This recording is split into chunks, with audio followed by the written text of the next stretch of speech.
Olá, meus amores, bom 25º dia. E vamos começando trazendo a seguinte palavra: transformado pela provação. Provações. Quem nunca passou ou passa, né? Ou já teve aí N provações na vida e a gente às vezes se desespera, assim, quando a gente está aí, né, na prova, passando pelas provações. Então vamos ver o que a palavra irá nos trazer hoje aqui, de ensinamentos, de regras, né, de princípios e de orientações, para que a gente possa, dentro da palavra, estar aí, assim, aprendendo a como lidar, a como nos fortalecer e a como passar por estas provações, né, que a vida nos trouxer. Pois os nossos sofrimentos leves e momentâneos estão produzindo para nós uma glória eterna que pesa mais do que todos eles. Está lá em 2 Coríntios 4,17 da NVI. É o fogo do sofrimento que produz o ouro da santidade. Madeleine Gal. Deus tem um propósito por trás de cada problema. Sim, problemas não são só problemas, tudo há, né, um motivo por trás. Então vamos ver o que nós iremos aprender aqui juntamente. Ele usa as circunstâncias para desenvolver o nosso próprio caráter. Na verdade, ele se utiliza mais das circunstâncias para nos tornar semelhantes a Jesus do que da nossa leitura diária da Bíblia. A razão é óbvia. Você se defronta com as circunstâncias da vida 24 horas por dia. Jesus nos alertou dizendo que teríamos problemas, sim, e muitos no mundo. No mundo tereis aflições, mas tendes bom ânimo. Eu venci o mundo. Ninguém está imune à dor ou livre de sofrer. E ninguém tem a oportunidade de atravessar a vida sem problemas. Aqui não é um mar de rosas. A vida é uma série de problemas. Toda vez que você resolve um, infelizmente tem outro aguardando, batendo na sua porta para chegar e entrar. Nem todos são grandes, mas todos são importantes para o processo de crescimento que Deus tem para você. Pedro nos assegura que problemas são normais. A questão é como eu vou lidar com estes problemas. Queridos amigos, não se assustem nem se admirem quando vocês passarem pelas provas ardentes que estão para vir, pois isto não é coisa estranha nem fora do comum que lhes vai acontecer. Todos passam por isso. Deus utiliza os problemas para trazê-los para perto de si. E a Bíblia nos diz: o Senhor está perto dos que têm o coração quebrantado e salva-os do espírito abatido. Suas mais íntimas e profundas experiências de adoração ocorrerão provavelmente nos dias de mais sombrios e aflições. Quando seu coração estiver partido, você se sentirá abandonado.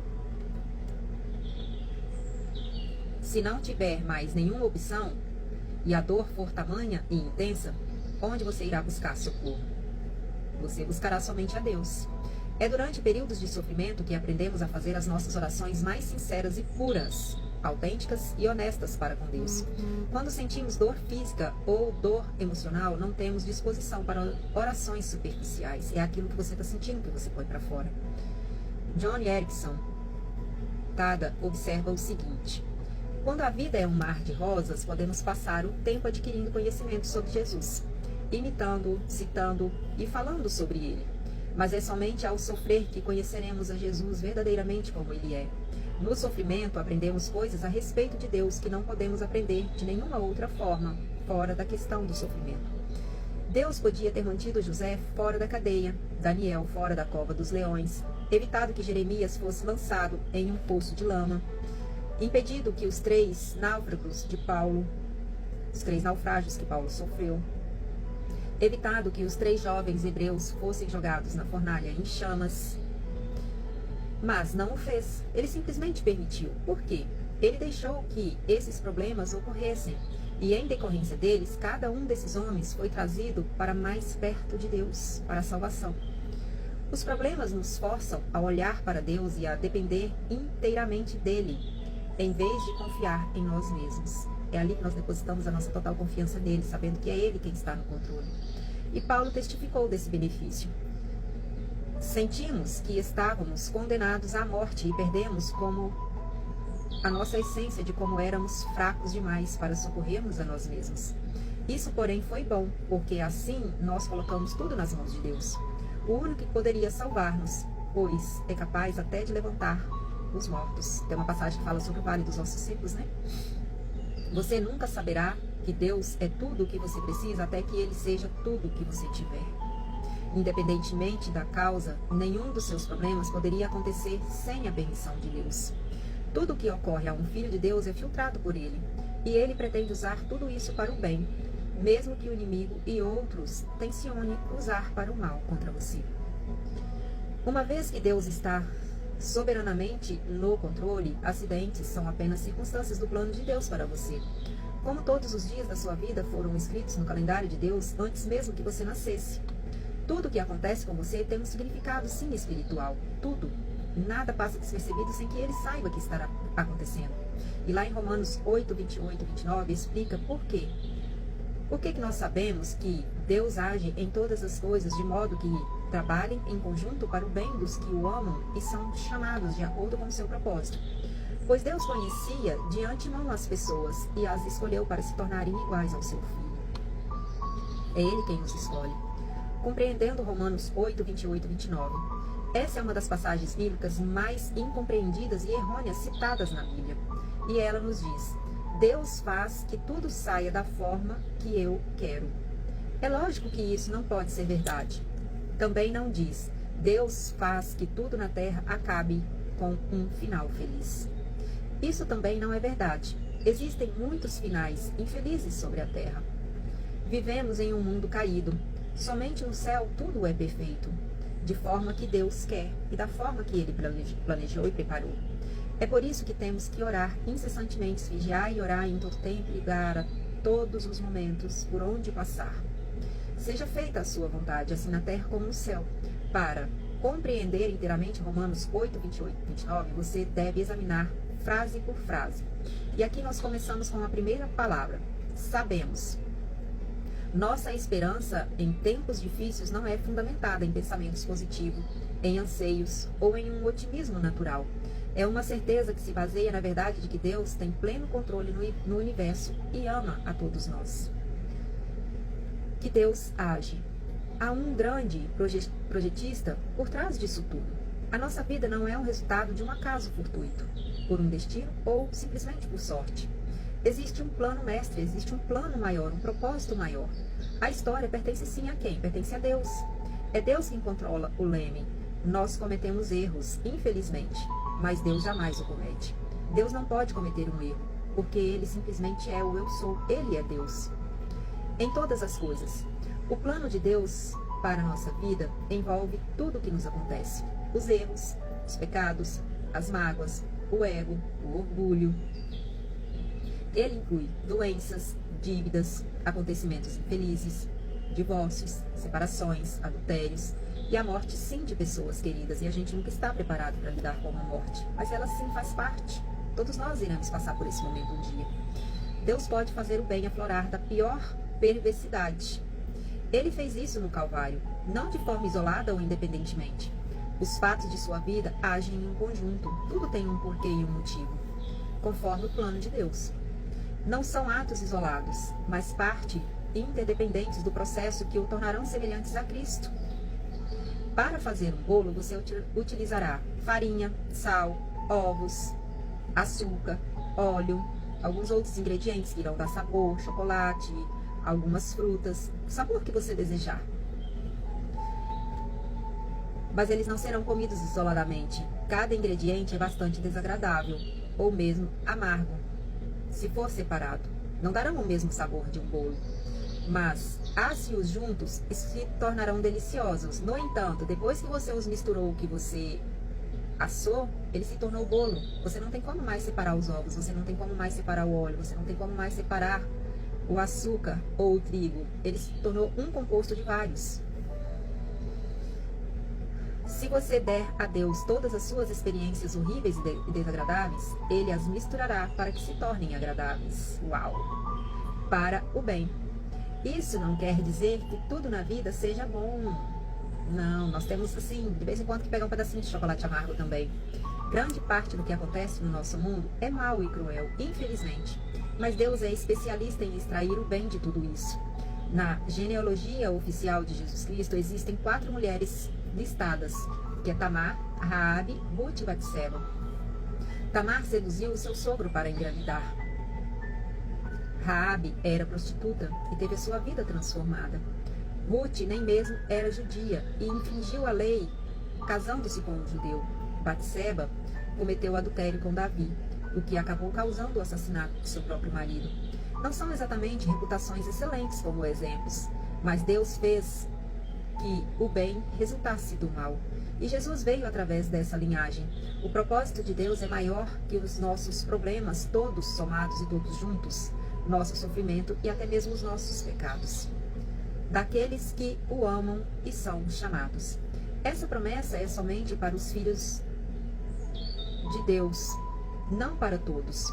Todas as coisas contribuem para o mal daqueles que vivem em oposição a Deus, insistindo em seguir o próprio caminho. Ressalva: todos são filhos de Deus. A questão é, nem todos estão com a sua identidade de filhos ativados. E quando esses filhos, supostos filhos, não estão com a sua identidade de filhos de Deus ativado, é o que ocorre deles estarem em oposição ao que requer que Deus os faça, em oposição à palavra, em oposição em seguir a verdade, de acordo com o seu propósito. Que propósito é esse? É que sejamos iguais a seu filho. Esse é o desejo do Pai. Tudo que Deus deixa acontecer na nossa vida é permitido por causa desse propósito, edificando um caráter semelhante ao de Cristo. Somos como joias moldadas com o martelo e o cinzel da adversidade. Se o martelete do joalheiro não for forte o suficiente para parar as nossas arestas, ele usará uma marreta. Se formos realmente obstinados, ele utilizará uma britadeira. Usará o que for necessário. Não se lapida diamante com paninhos de seda, é na base da talhadeira, Por isso a questão dos sofrimentos, muitas das vezes, eles são muito grandes. Por quê? Porque o ego, porque o orgulho.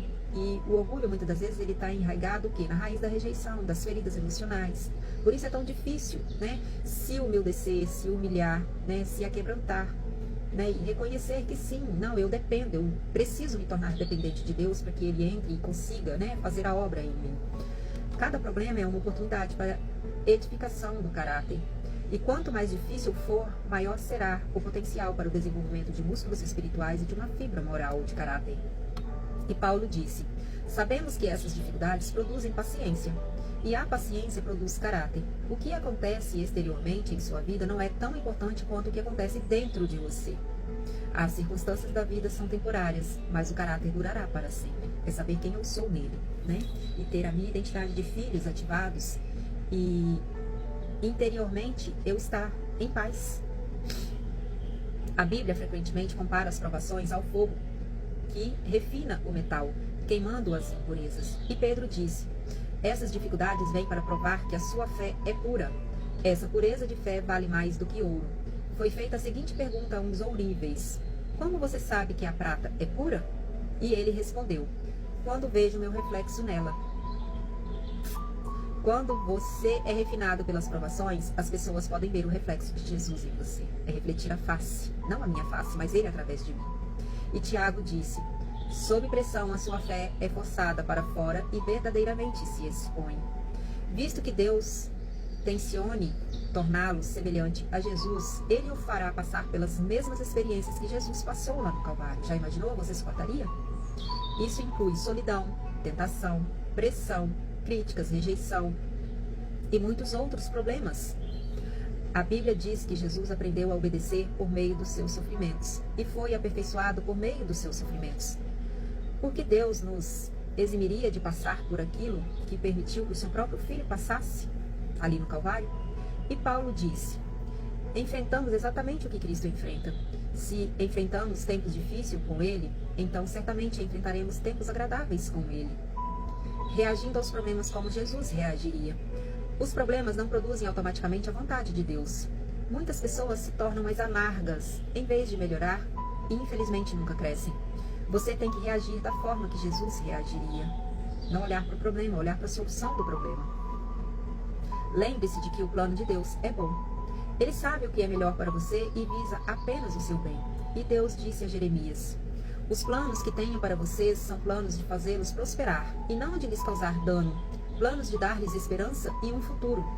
José compreendeu essa verdade quando, falando aos seus irmãos que o venderam como escravo, disse-lhes: vocês planejaram o mal contra mim, mas Deus o tornou em bem. Ezequias expressou os mesmos sentimentos em relação à doença que ameaçava tirar a sua vida. Foi para o meu benefício que tanto sofri. Sempre que Deus disser não ao seu pedido de alívio, lembre-se, Deus está fazendo o que é melhor para nós, treinando-nos para viver o melhor da sua santidade.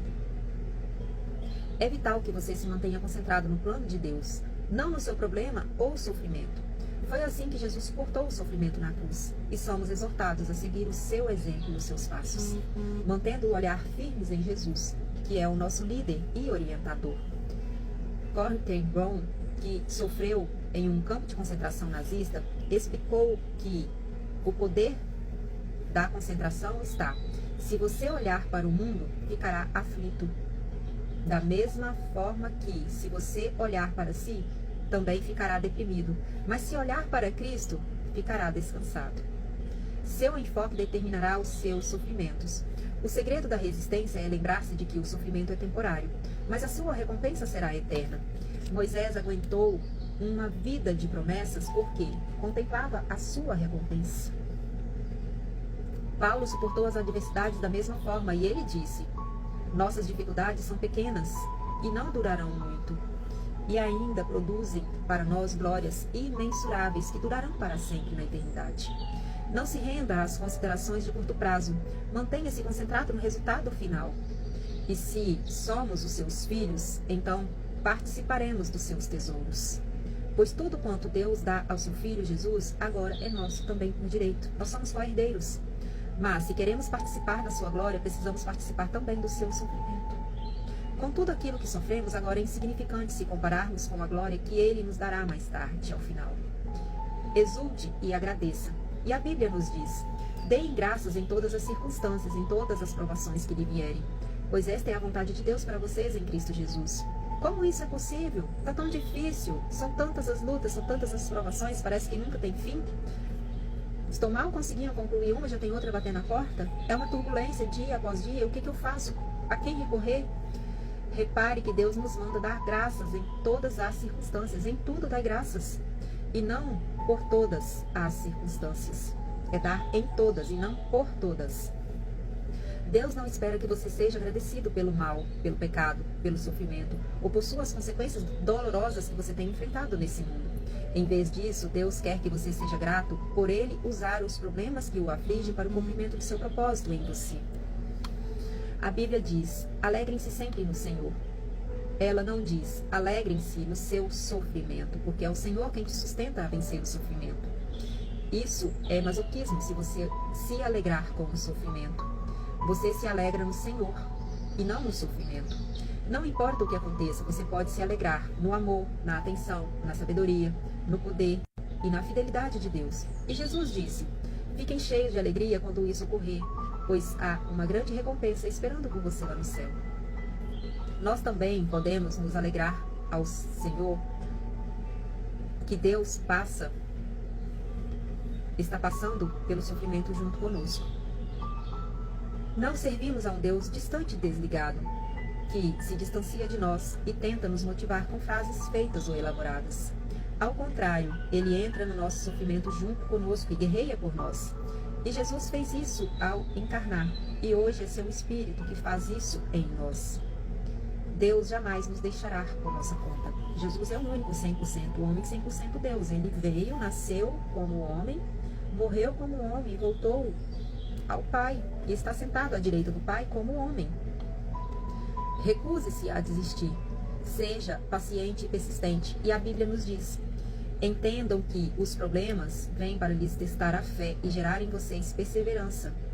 Mas deixem que esse processo continue até que a perseverança se desenvolva completamente. E descobrirão que se tornaram homens de caráter maduro, de integridade pura e sem nenhum ponto fraco. A construção do caráter é um processo lento. Sempre que tentamos evitar ou escapar das dificuldades da vida, invalidamos o processo. Atrasamos o nosso crescimento e, na verdade, acabamos com um tipo de sofrimento ainda pior, porque nos frustramos. Eu já dei um grande passo e não cheguei a lugar nenhum. O que está acontecendo? Por que eu não alcanço? Por que eu não chego lá? Será que Deus me abandonou? Será que Deus está me testando? Será que Deus está me punindo? O tipo é inútil, que acompanha a negação e a rejeição. Quando você compreende as consequências eternas do desenvolvimento do seu caráter, faz menos orações do tipo: consola-me, faze que eu me sinta melhor. E mais orações do tipo: torna-me adequado. Usa isso para me tornar-me mais semelhante a ti. Eu quero estar mais próximo, mais semelhante a ti. Você sabe que está amadurecendo quando começa a ver a mão de Deus nos acontecimentos aleatórios e confusos, nas circunstâncias da vida aparentemente sem sentido. Se você estiver enfrentando problemas neste exato momento, não pergunte: por que eu estou enfrentando? Por que eu estou passando por isso? Ao invés disso, pergunte: o que você quer me ensinar? O que eu preciso aprender? Para que estou passando por isso? Então confie em Deus e siga fazendo o que é certo, que Ele está te direcionando. Vocês precisam perseverar de modo que, quando tiverem feito a vontade de Deus, recebam o que Ele te prometeu. Ninguém recebe se não estiver preparado, se não estiver pronto. Não desista, cresça e evolui. Pensando sobre o meu propósito, um tema para reflexão. Existe um propósito por trás de cada problema. Sim, eu sou prova viva disso. Um versículo para memorizar. Sabemos que Deus age em todas as coisas para o bem daqueles que o amam, dos que foram chamados de acordo com o seu propósito. Está lá em Romanos 8:28. E uma pergunta para meditar. Qual problema na minha vida me trouxe mais crescimento? O que você tem enfrentado? O que você tem passado na sua vida? Que por muitas das vezes você possa chegar ao ponto de sim querer desistir, mas que de uma certa forma tem lhe trago crescimento, tem lhe trago amadurecimento, fortalecimento. Pense e reflita. Qual área da sua vida você tem enfrentado? Que quando você conseguiu dar aquele fôlego, tomar aquele fôlego de superação, você conseguiu entender: nossa, quanto crescimento eu tive nisso aqui, quanto aprendizado eu tirei, quanta coisa eu aprendi, o quanto eu me fortaleci com isso que eu superei. Que você possa estar refletindo qualquer área que seja da sua vida, que seja a área de saúde, que seja a área relacional, que seja a área financeira, que seja questões com filho, matrimonial. Todos nós temos problemas, todos nós passamos, e assim como essa palavra disse, os problemas vêm sim para nos fazermos a chegar mais próximos de Deus, para que possamos sim aprender, tirar proveito, tirar lições, tirar entendimento, tirar conhecimentos para o nosso próprio crescimento. Reflita no que você tem enfrentado. Se a forma como você está enfrentando não está aqui, se você está muito no porquê eu estou passando por isso, se colocando no vitimismo ou no infantilismo, porque a maturidade sim, não, isso é meu, eu vou enfrentar, porque é Deus quem está na direção, é Ele quem está na condição, me direcionando. Você está direcionando a sua vida. Um ótimo e abençoado dia. Fique com Deus e até breve. Beijo no coração.